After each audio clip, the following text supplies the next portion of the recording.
All right, everybody, we're back for round two here. Let me just give these guys a heads up that you go. You can start whenever.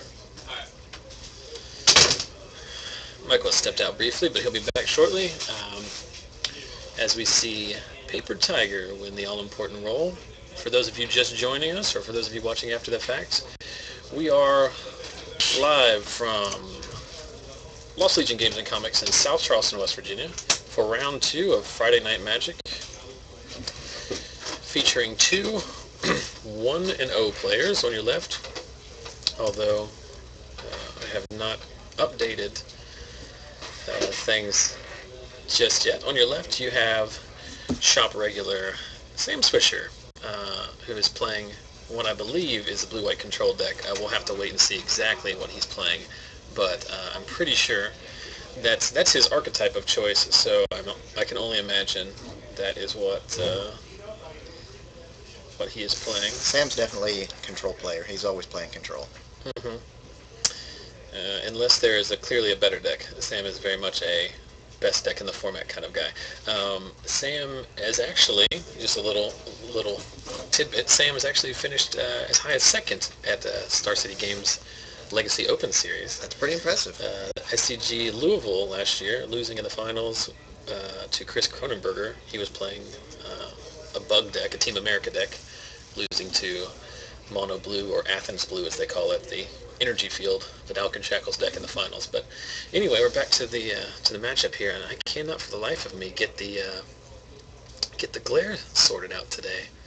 I did not test as well as I normally do ahead of time. I guess I got greedy. Maybe we had a good run the last few weeks. I just kind of figured I was fine. He's playing Scotty Wright on the right of the screen. Scotty's played on the stream numerous times before, but he has almost always played some kind of pod variant, some deck with Bonfire of the Damned and Thrag Tusks and Restoration Angels in it. Tonight he is playing a Grixis deck. I don't necessarily know much about it. I can only imagine it's the same kind of control cards that we see in other Grixis decks. I have noted that this is the last day he can effectively play birthing pods, and he has chosen not to. So I think there is some kind of blasphemy in that decision. I was actually talking to him between rounds, and he mentioned that. He said he elected to try something else out. He's played pod for like the past 2 months.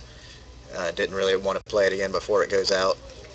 I flipped through the deck that he's playing now, and he's playing one Lotus. It didn't really look all that similar to the deck that Max has been playing. Yeah, Max has been playing a very specific, very Max-type deck. I asked him if he was running Metamorph with Lotuses, so you can go like Lotus, tap, Metamorph, so and just make absurd amount of mana. But infinite mana had nothing to do with it. He's not playing the Metamorph. I want to have as much mana as humanly possible, and literally nothing to do with it. Yeah. Oh, I stand corrected. Sam is not playing blue-white control. He's playing blue-black, which makes sense because that's the last time I remember Sam venturing into play Standard, which was a while ago. He was on this deck, so this is basically the Standard deck that was in its heyday. I don't know, beginning of the year.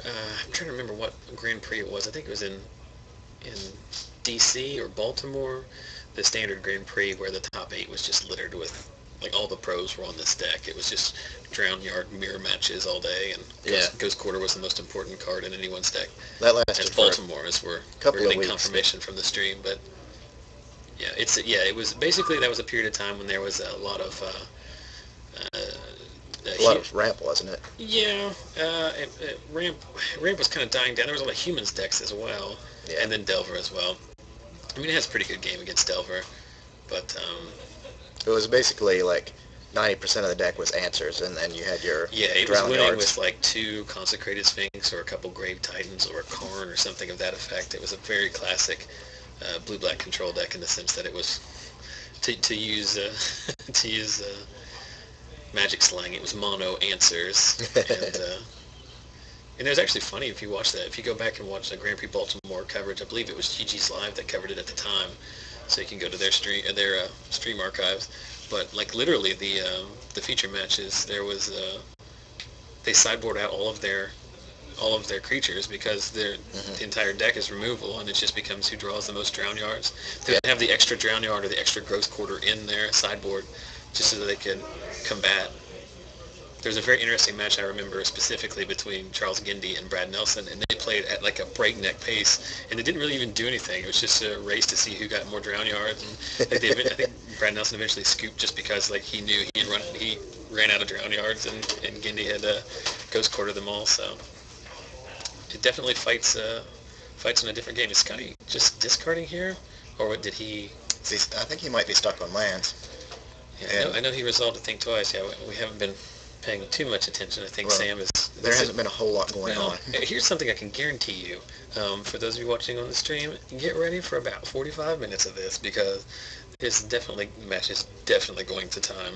Um, and Even though Scotty's been playing Pod for the past few weeks, mhm, he's definitely no stranger to playing control decks. mhm. So the difference in the decks is just that Scotty has a little bit different kind of removal. He's more spot removal based. He's playing bonfires. He's playing not that those are, but I think he's playing Pillar Flame as well. Yeah. I know he's playing a like one of Titan package as his win conditions because I saw him earlier. He was showing me some pretty. There's a Slag Storm that's useless. Loot House might be good here. Yeah, I You see think what he kept? Yeah, I think it's he did definitely what keep he the wants here. Lighthouse. It's pretty big in this matchup. This is a classic draw go mirror where you just want to pick a fight at the end of their turn. If any of these gentlemen had a card that had flash in it, that's you know you want to make them tap it on their turn. And Sam reads the loot house. So how do these players win this match? Is it pretty much just stock up on counter spells and whoever can make Well, the threat stick Sam's going to wins? try and mill him out, and then Scotty's going to try to get something to stick. It really boils down to planeswalkers. I know Sam has at least one Jace in the sideboard. I don't know if he's playing the Jace in the main deck or not, but really revolves around those kind of. I guess Sam the probably has entire the game. edge with the drown yard. Yeah, he does, and the entire game revolves around the entire game is fought on the stack. To use another, bit of magic jargon, but whoever resolves something that can't be doom bladed or go for the throated is going to win this game. I don't really think that Scotty has enough um, counter magic to prevent his Titans from getting, removed. Hmm. So it'd be interesting to see what, because I don't know what he has main deck. I don't know if he's playing a Karn. I don't know if he's playing something like that. But as we see in Ponder, we see another Ponder. Is that a Doomblade promo and Sphinx? I mean, he's got access to the drown yard if he's running it. I'm almost positive he's not. If he's playing the Loot House, he's probably not playing Drown Yards. Yeah. Seems to me like in Probably a mana base like this, you got to pick your poison. Probably not going to be playing the Blood Hall either then, which means... I think he might have one in the sideboard. He's done that in the past with the control deck that had the Rakdos colors, so that might be an excellent card. Now, whether it's in his sideboard, I don't know. I remember having it in his sideboard literally 9 months ago, so I don't know I don't know if in this iteration of the deck. But, I'm just... And it may or may not get ghost quartered if it does exist and does get played. Well, Scotty is lucky that he is playing main deck ghost quarters. Yeah. Sam's, just drawing and discarding. Did Sam eat the loot house? Did he ghost quarter it or something? I don't see it. I don't see it on. Oh, there it is. It's under that island. And I apologize again to anyone who's watching that the glare is so bad, but it may be a little bit too late in the game to try and fix it this week, but we'll try and get it sorted next week. But I think Gilded Lotus is almost entirely irrelevant at this point. Yeah, is he thinking about countering He that? doesn't want it. He's going to dissipate it. That seems unnecessary, but... I mean, he's not really doing anything else with his counters. Sam hasn't played Standard in several months. I'm sure he hasn't played against this specific deck. He may not be exactly sure what Scotty's in-game looks like. And to be quite honest, all these control mirrors, since the dawn of time, has been a race to see who gets the most mana. He who has the most resources usually wins. So. Yeah, and I mean, Sam was basically drawing and discarding anyway, so... Mm-hmm. As Justin points out in the chat, the Gilded Lotus basically makes all of his mana leaks redundant. Yeah. And it may not be that big a deal, but Okay, so he's playing Tameo. So he drew we see a Tameo, a Mana Leak, and a land. So basically, does he have Tameo in his hand? I think so. He basically needs to generate it. What Scotty needs to do is he needs to generate, and we're talking somewhat softly here because there's not a lot of people in the shop tonight. Yeah, it's quiet. They're all probably at home resting up for tomorrow's pre-release at 11 a.m. For those of you who are watching, come by and join the pre-release. I'm glad I asked about that, by the way. I thought it was at 1 o'clock. Traditionally, they're at 1 o'clock. I would have been 2 hours late. Are they trying to run two of them or something? I don't know. He's running one on Sunday, but Scotty's going for something here. I guess he's just going to feed a Frost Titan to a Mana Leak or something. Sam has a card in his hand. But anyway, what I was saying is, and this is maybe why the Gilded Lotus was important, because he should tap that in response and Doomblade it. Basically, Scotty needs to generate a turn where he can cast Tameo and have two counter spells up. Yeah. Because once Tameo is on the board, it's going to be hard for Sam to interact with him. Although I do see a Snapcaster in his hand, and Snapcaster in this game is very good at keeping Planeswalkers honest. I don't know if Scotty's playing Snapcasters. I can only imagine that he is, though. It's likely the best card in Standard. I saw at least a few of them in his deck when I was looking through it. I would hope he's running 4. Were you looking through it to determine which cards you wanted to pocket and take for yourself? Yes, I was. So he is actually playing a 55 card deck right now. So he plays a Curse of Death Hold, which is interesting because it does shut off all of Scotty's Snapcasters should he have them, and he's going to use this opportunity to resolve. Oh, a Frost Titan. I think I would have resolved Tameo there, wouldn't you? Probably. Because Sam now that the Frost Titan is back in play, he's basically 2 mana off of his Karn. I mean, Sam's been playing Control for a long time. Sam knows that Karn is the most important card that he's going to draw. Yeah. These games are always very interesting. It's intriguing to watch because it's like a different kind of Magic than we're normally used to. Mm-hmm. And that being said, while I can appreciate that level of Magic, it's very boring. It doesn't make for good. I would much rather see show. about 18 Goblin Guides in there, just getting work done, just lightning bolts everywhere. This is definitely going to time, so we don't have to worry about any interstitials. We'll cover the second half of the standard review in round 3. We'll give away in round 3 too. It's not too late. I have not closed the balloting for the giveaway this week. So if you want to win your own play set of rock paper scissors cards, get on the Twitter. Scotty getting in there for 5 with that Titan. Yeah, I guess. Is he going to go for the Tameo here? Sam's tapped out again. Yep. Does Tameo only tap a creature, or does it tap a permanent? Taps a permanent, so it is Frost Titan. He's going to keep 2 of his lands tapped down. That's going to make it harder to get that Karn out. Pretty far off Karn. Well, he does have a Doomblade in his hand, and a Snapcaster, but Scotty's got some counterman open. Yeah. And he's got Sam back down in Mana Leak range. And ironically, the Frost Titans, the long-forgotten ability of the Frost Titan, which makes everything which makes everything cost 2 more when it's targeted. I think that's going to make Sam walk right into this impending Mana Leak. Does he have Mana Leak? There's the Doomblade, and there's the Frost Titan payment. There's the Mana Leak. Yeah, I think Sam, I don't know if what did he do last turn when he was tapped out? Did he try another curse, or what? What did he tap? He tapped out 2 turns ago for the curse. For the first curse, which I don't really see the point of. Surely those are coming out, right? I would imagine. Mm-hmm. Yes. Scotty knocks Sam down to 10. I mean, this one's pretty close to being over. It depends on how much mana Scotty has, or how many counterspells he has. He has a Doomblade, which is dead. He has a Sphinx. What's that? Is that a Devil's Play? He's just trying to get in there. I guess maybe while Sam can't counter it, he just wants to get that damage in. Well, pretty good, I guess. And he's got the red out to flash it back next turn for the kill. Sam remembering that those are One of them should untap, shouldn't it? No, Tamio got one and the Frost Titan got one. Okay, so he's dismembering and paying the extra. But he's just dead to... He's got nothing to counter that. He's just dead to the Devil's Play, right? Mm-hmm. It's a very interesting game. It all hinged on that...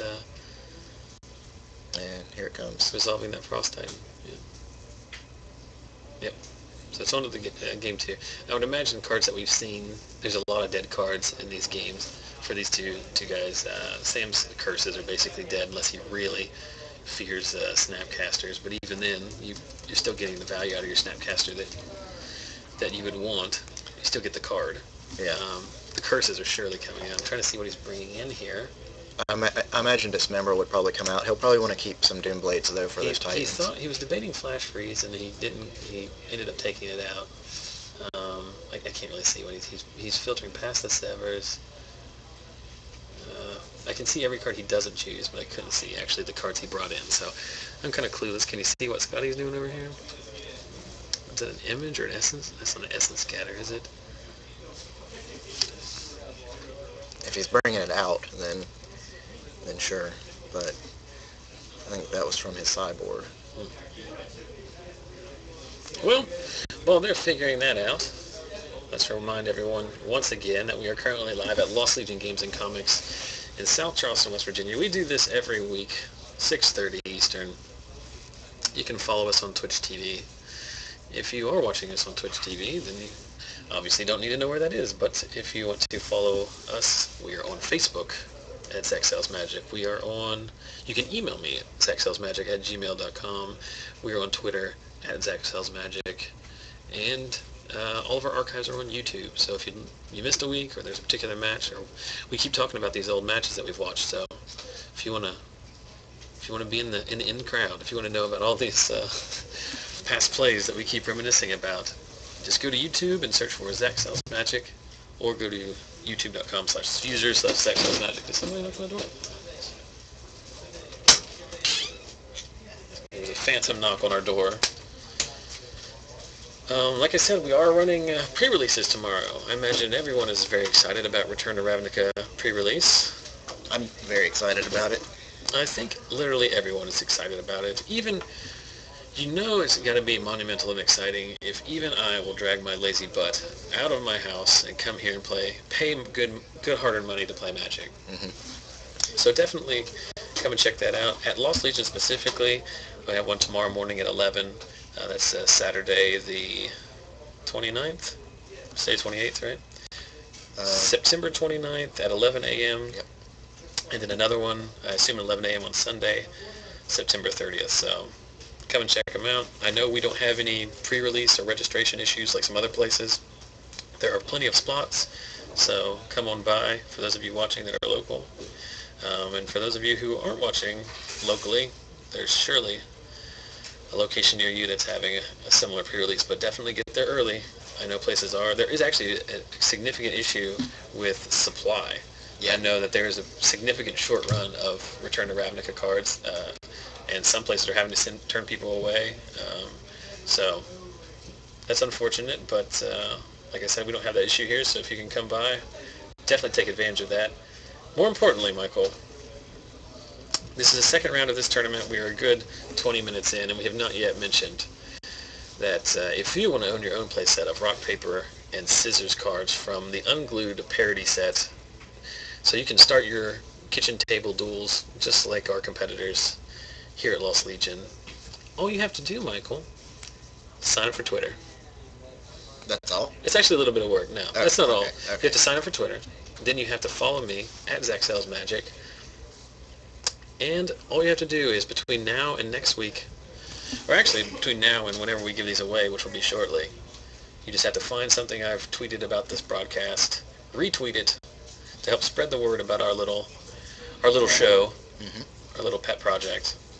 And then each week I will randomly draw from all of those people and send them their very own playset. So far, we've had 2 winners. One is currently in the stream, at Justin DZ. Last week, it was at Usman the Rad. Usman Jamil from Star City Games who won. I sent him his cards.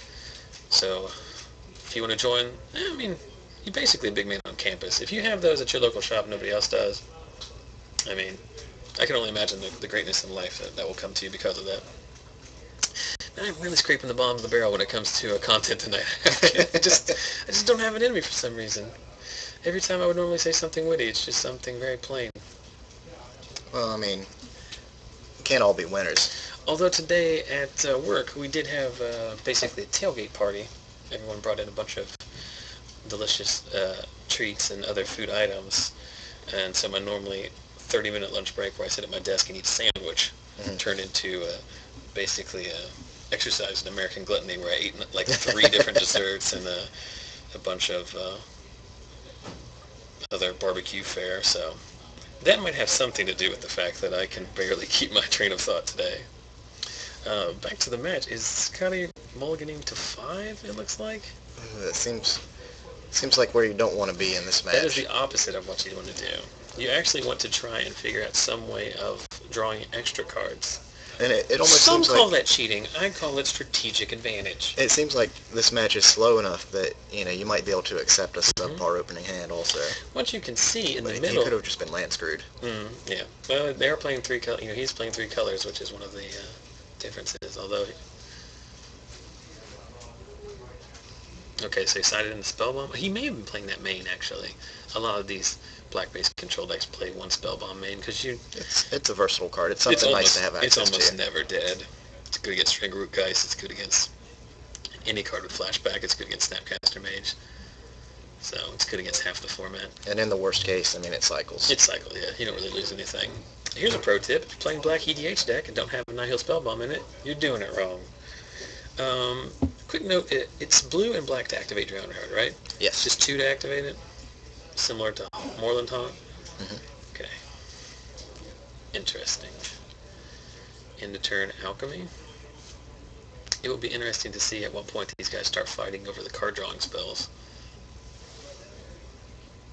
It is apparently 3 to flashback. And the time where they start fighting over card drawing spells is now, as Sam negates the Forbidden Alchemy. Were you playing Magic back in when Psychotog was legal? Yes, I was. So all the Psychotog decks is very interesting. That whole game was fought on the stack. Everyone just fought over the card drawing spells and the enablers and the cards that gave your deck velocity. Yeah. And then that year in the World Championships, Carlos Ramao, the guy from Brazil who ended up winning, he won with the Psychotog deck, and it was like this monumental shift in strategy where he just let all the card drawing spells resolve and just fought over the Psychotog. And he won the World Championships like that, and everyone was so amazed. But if you think about it, the Psychotog's really the bottleneck. That's where all those cards you're fighting over are going to eventually be spent. You have to, as much as every blue player would like it, or much to their chagrin, I should say, you do have to win the game usually by attacking for the win. So Sam is alchemying in response to the Ponder. Is there a real reason to? Ooh, Batterskull is very good. Oh, he drew 2 Batterskulls. So he's going to lose one of them. No. Or both of them? What did he take? I didn't see what he took. Was it a Doom Plate or a removal spell? That piece of paper he's moving around is the flyer. I've made little flyers tonight so everyone in the shop can know where the actual stream is. There has been some I got railroaded last week because I had posted a sign that had the links, but as someone pointed out, you can't pick the one sign up, put it in your pocket, and go home and add it to your bookmarks on Alright, so we see a Snapcaster. Well, you could, but that would be very discourteous to the rest of the shop. Actually, it's funny because the gentleman who said that to me picked up the sign, put it in his pocket, and walked out with it. So, but it was a good motivation too. But anyway, Sam has decided to put it on the table, not being aware enough of our technology, knowing that no one can see it. Last week, as we saw during the tournament with Jonathan Wright's life total sheet, those white pieces of paper really. It's like almost as much clear as like a mirror. It doesn't make any sense.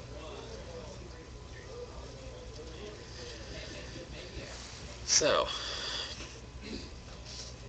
what's going on here? Sam is obviously... Did he keep a land, maybe, out of that pile? Oh, yeah, he could have been short on lands. Clearly short on lands, which is the... Oops. That's very good. Pretty big bomb in this matchup. He does have Snapcaster out, but, well, he's just going to Edict, and then he's just going to eat his hand. Yeah. I mean, it's a resource battle, but Sphinx. And to be fair, he's only got one card left in his hand. Yeah. So he's basically already there. The Sphinx, well, he's going to draw here. In response to the trigger, he's going to Doomblade it. So Scotty will still get...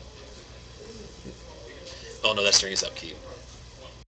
So Liliana's just going to eat him alive here. He's going to pitch an Alchemy. Scotty's going to... Well, he's going to pitch a Volition Rains before he triggers it. Because technically you're supposed to discard at the same time. It's obviously not that big a deal since Scotty only has one card, but that is relevant sometimes. So Scotty's just straight hosed here, right?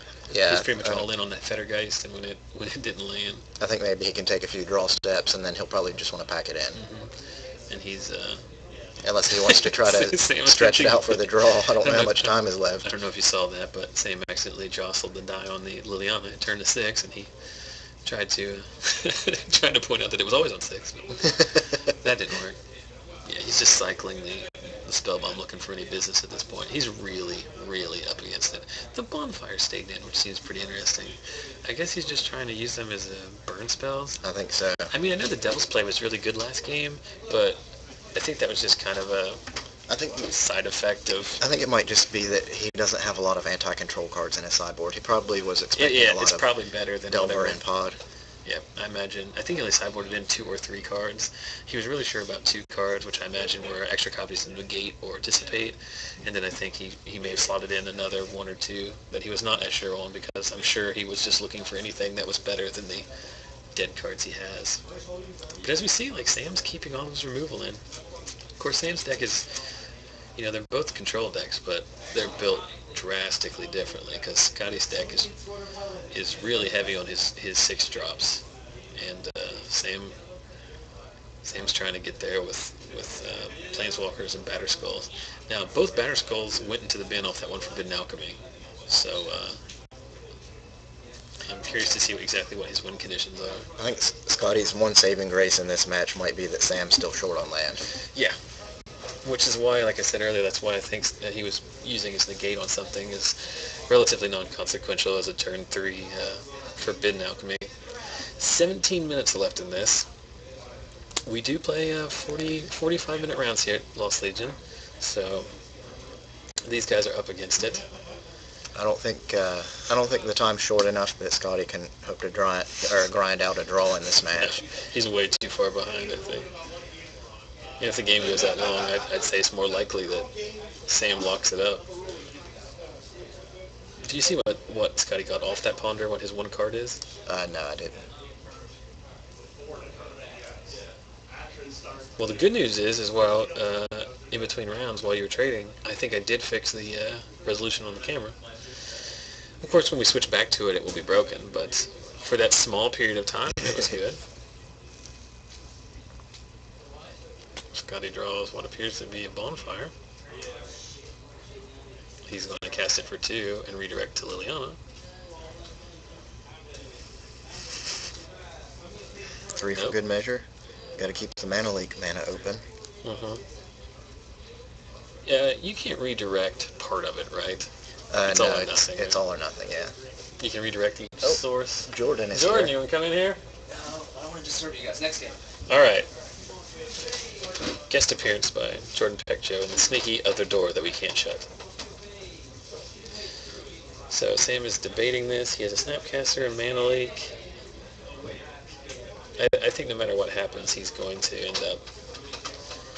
That's actually a very interesting point, too, because like we saw last week, when in the Delver versus Grixis match, when Max cast a Black Sun Zenith and Joseph Messer, who was playing the Delver, he cast a Snapcaster to flash back Mana Leak, which then got dissipated, which means that the Snapcaster also goes the way of the Buffalo because it's now on board in each of the Black Sun as well. So that's the risk that Sam was running there.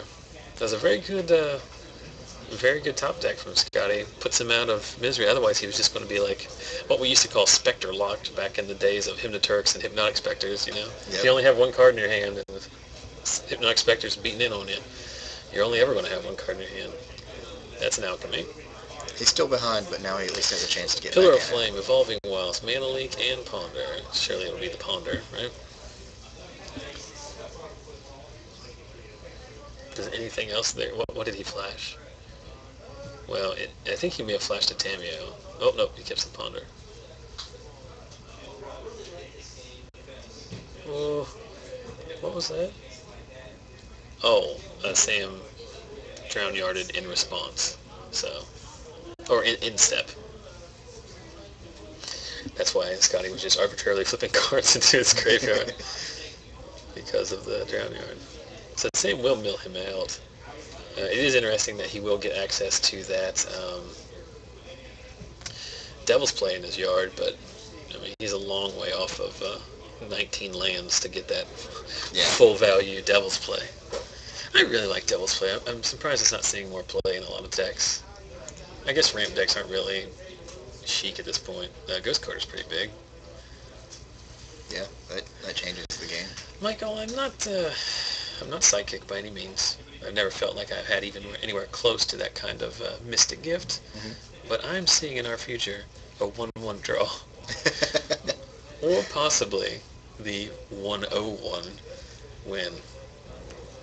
Because there's about 12 minutes left, and neither of these gentlemen, the only win condition that was in play just got removed. Did he mill in response? He didn't, right? No, it doesn't look like he did. Surely. I know he has a mana leak in his hand. Surely in game 2. The mana leak's almost like dead at this point, isn't it? Oh, he can still hit 6. Like Tameo. Oh, yeah.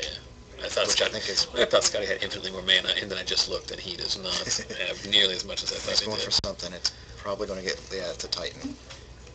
It's going to get leaked unless he's... I think it's going to get Doomblade. Yeah, save your leaks for the non-creature spells. Whichever he taps down, just... Well, he's definitely trying to represent the mana leak. Mm-hmm. I think Which, I can't see his hand. He actually does have it, you think he'd want to represent. I can't see his hand, and for those of you who are not in the studio with me, I just did what I always do, which is to lean over to the side and see if I can see more of his hand. But it's two-dimensional. He did go to mana leak. I don't think that's right. I don't think that's right either. I think you'd want to Doomblade.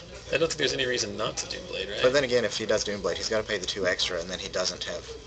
Yeah, but Scotty was tapped out. He would have leak mana open. But Scotty was tapped out. Yeah. It was in his turn. I guess maybe he was saving that Doomblade so he could throw it away to the... I guess that's what he was doing it, because he didn't have to mana leak anything, because he was going to Liliana that last card away, but... I would have much rather... Maybe Sam is prioritizing the removal spells over the counter spells. Maybe. I'm not saying it's right or wrong, it's just a difference in strategy. And I think he knew that if he got that Liliana out there, he was just going to take control of the game again. Mm-hmm. The only problem with Liliana is, at some point, you have to have some way of winning the game. And Liliana's... Her ultimate won't do it. Will not win the game. It will effectively win the game for you.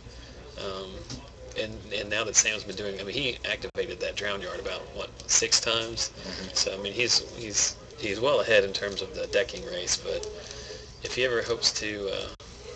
I will tell you this, Sam won his first round by 1-0-1. I think he's trying to draw this one at 1-1, or he might lose this one 1-1. But that's the problem with playing these decks, is that you do have to either be a very fast player or just be, somewhat fortunate that you... 10 minutes are left in the round, as I hear the carnival barking of beloved shop manager JB announced to our runners tonight. This looks like Tameo, right? I mean, he has to play it. Oh, no, it's Devil's Play. He's getting such work out of Devil's Play. That's probably why he mana leaked, because he had... Snapcaster. Mm-hmm. And now this should... So why do you think Scotty kept the 2 mana open there? Well, I guess he was Devil's playing Liliana, and there's no need to go all out. Yeah, I'm trying to think if there's any point to tapping, I mean, there's no really other effects. There's no Spell Pierce. There's no Force Spike. But I don't think it really matters, but it is interesting. And even if Scotty top decks a land here, Liliana's going to be +1, so he's not going to have enough to burn her out. Mm-hmm. So Liliana can effectively... Incinerate? I think it was. Does he have enough to do both? He would need Possibly. 5. She's at 5, right? So he had 1, 2, 3. Yeah, he has enough for both. If they both resolve. Sam has one card in hand. I would do the incinerate first because if that gets leaked or whatever. Yeah, you want to keep your Devil's Play in reserve. Yeah, I think Sam is a smart enough player to know to counter the second one, but because if you had the option to counter the first burn spell, would you do it? Because I don't think you care about Liliana ultimating. I think you just care about Liliana continuing to. Yeah, if the first burn spell's not going to kill her, there's no reason to counter it. Oh, so much excitement. Unless they've got like a dude on the board that they can follow up with. But there's one thing neither of these guys ever do is have a dude on the board. Snapcaster doesn't count. Snapcaster is just a counter spell that has legs.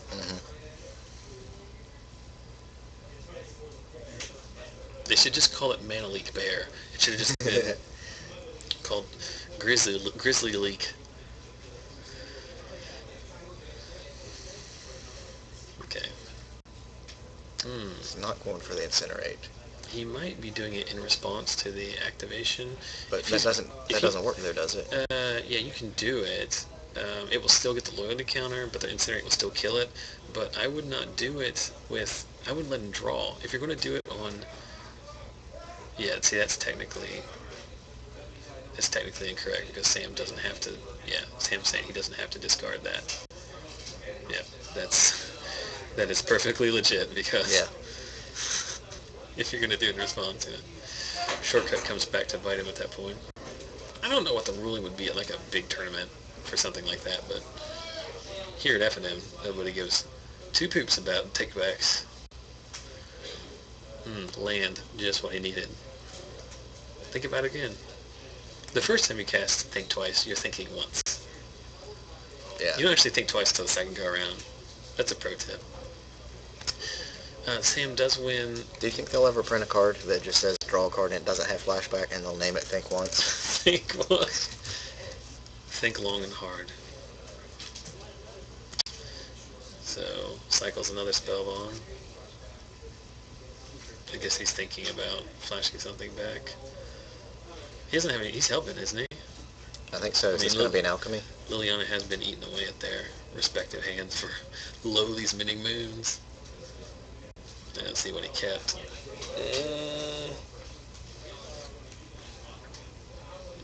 I couldn't see Don't do either. me like that, Sam. If I had to guess, I would say he kept the best card out of his top four. It is a Tameo. Is that pretty good? That's pretty good. Tameo will help win the game, because then that means eventually his Snapcaster can't die. I think at this point Scotty wants to make him play it out, though, so they'll get the guaranteed draw in Game 3. Well, they've got about 7 minutes left plus 5 turns. Which I think that's basically a guaranteed draw in Game 3.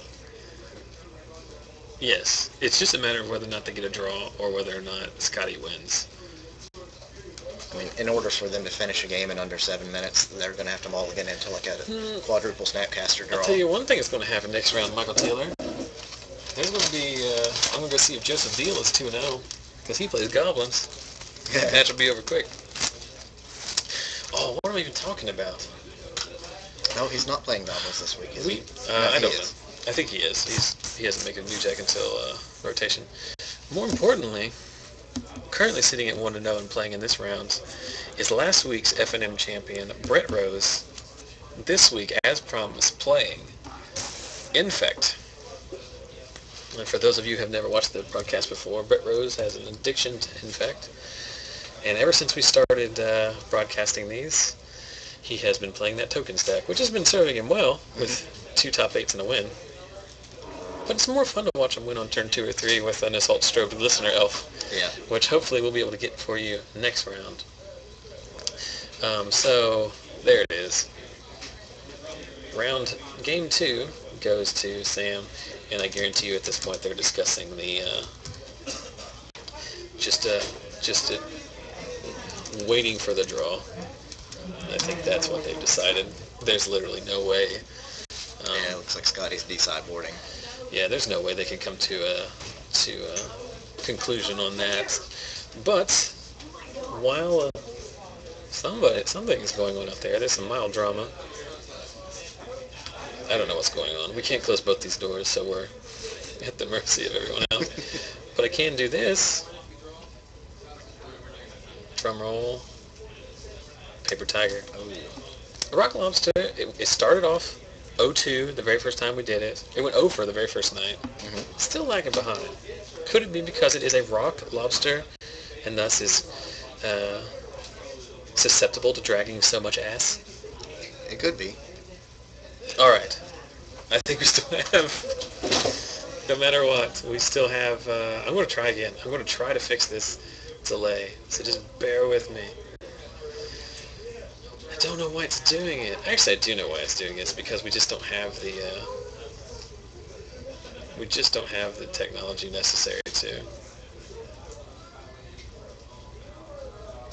All right. That's much better, right? That's pretty good. Much better. We're only in it's like more like not a Hong Kong action film. Maybe it's like moved to Singapore. But anyway, we've got 7 minutes left. I just heard JB said. For those of you who missed round one, we were doing a review of the standard format. As we talked about before, this is the last week of standard with cards from Scars from Mirrodin block. So we've been reviewing the last 12 months of standard, starting with Red Deck wins, which dominated Star City Opens and state tournaments early on. And as we keep going, Michael Taylor will disappear. It's a magic trick. It's a combination, strategy, review, reminiscence, and also a magic trick that I've worked on. Second card, Timbered Steel, the only deck that really ported directly over from Scars block and Old Scars Standard. Both very aggressive decks. Both, yes, yeah. In an unknown format, as it always sorts out, when in doubt, play something that's proactive. Then we started talking about decks that came about with new Innistrad cards. Unburial Rights obviously worked with Liliana the Veil in the Solar Flare decks, Reanimator type strategies, trying to get back Sheoldred, Ella Schnorn, Sun Titan, and Phantasmal Image. This was the first iteration of that combo that we're very familiar with now. Also taking a firm hold on Standard at that time, Gavney Township and Green-White Tokens, which, as we talked about, was actually the winning deck archetype in West Virginia last year. And finally, it was right around November, early December of last year that we started seeing the first wave of the infamous Kessig Wolf-Run ramp decks. Another Primeval Titan deck wrecking the format, ruining everyone's lives for another 9 months. So that's what we've already covered. Now let's talk about the last hey, already. Well, we're not going to talk about anything. We're going to talk about. We're going to leave off right where we left off. We're going to talk about. Yeah, we are leaving off at the same time. But we are going into round 3 now. The most important, the Brett Rose check. Brett Rose, 2-0. Oh. Feature match time. So we're going to take a brief break. We're going to come back.